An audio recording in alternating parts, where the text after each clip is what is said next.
what is happening at the moment with your kind of sound? Because you're a hip hop producer, right? Is that that's kind of a weird. You know what? I've actually I really haven't classed myself as a hip hop producer. I would say I came from like a dance music background. Yeah.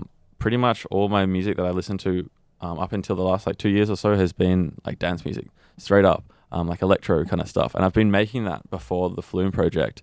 And then Flume project came along and I got inspired by dudes like Flying Lotus, Jay Dilla, just more of the kind of weirdy, beatsy kind of stuff, Tokyo Monster, just a lot of like strange, kind of experimental hip-hoppy stuff. And so that kind of fused with the strong like dance music influence to make, I guess, what it is today. But is there any sort of name? What's like that? what would you describe it as a genre? Can you even think? Because it is really hard to put your finger on. I always just tell people, because I get asked this a lot and I often struggle. I just say it's like experimental electronica with a strong hip hop influence. You need a cool name though. Yeah, along that name. Flumestep. Yeah, Flumestep.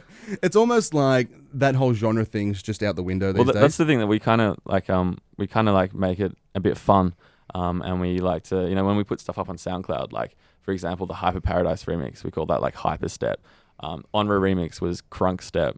Another one I did called Tropical Sun was called Ghetto Disco. Like this is in the genre section. Yeah. So we just like muck around like that. Yeah, I think you have to these days. Now, look, I don't want to sound like I don't know anything I'm talking about, but the first real time I noticed you was probably early in the year when you did that song with Enaluno. Yeah. So I kind of missed the boat, like the early days of Flume. I'm on board now. Don't worry. But early days. And that song was like Zoe, who's filming now, at Splendor, only had one song on my computer because it's a work computer, and that just got played on loop. Yeah. That was such a good song and such sort of like an opening into like my world. Well, that's the thing. I think that's the best thing about that particular track. It was, you know, it was more like upbeat, disco-y than the other stuff I had been doing, which was more like kind of down-tempo-y, darker stuff, more like glitchy. Yeah. Whereas that one was a bit more like upfront, more accessible, and it really brought, I think, a new level of audience that hadn't heard, you know, my original stuff that I was doing before to the table. Me. So, yeah. Yeah, me. Perfect example.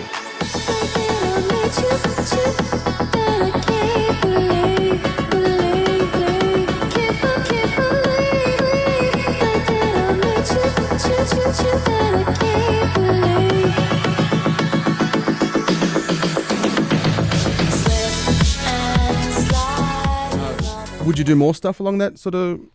And I'm really open to like, I'm really not, as long as like I'm happy with what I'm putting out, like, you know, I'm totally down to do all sorts. I really try, it's really important for me to not pigeonhole myself in a particular genre or style.